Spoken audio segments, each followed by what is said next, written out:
JK Yadav Films present DJ Manish Luxor.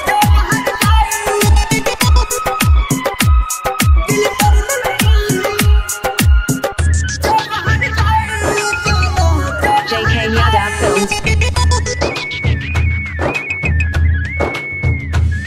दिल तोड़ दे लही मुँह मोरे ले लही दिल तोड़ दे लही मुँह मोरे ले लही हमारा कहीं के पहराई जोग हर जाई जो ना जोग हर जाई दिल तोड़ दे लही मुँह मोरे ले लही दिल तोड़ दे लही मुँह मोरे ले लही हमारा कहीं के पहराई जोग हर जाई जो ना जोग हर जाई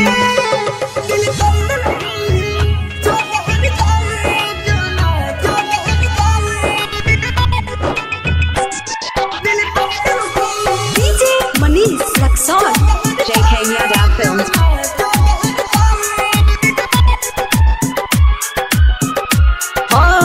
मांगने रही है प्यार हम कह के भगवान से छूट गए साथ हाथ हमारो जान से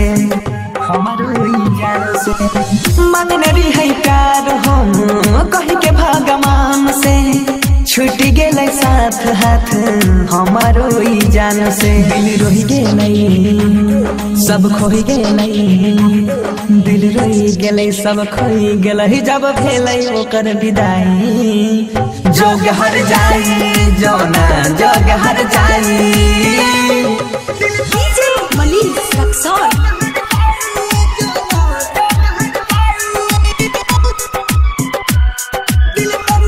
JK Yadav Films.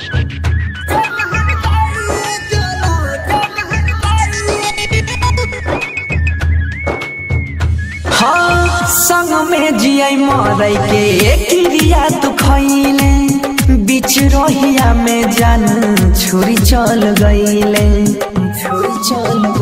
गे संग में जिया मरई के क्रिया तू खैले बीच रोहिया में हमारा छोरी चल गईले बनसीधर के सोनू सिंह के बनसीधर के सोनू सिंह के रोग दिलही दिल में लगाई जोग हर जाई जो ना जोग हर जाई शांति रिकॉर्डिंग स्टूडियो राजा जनमानसी JK Yadav Films.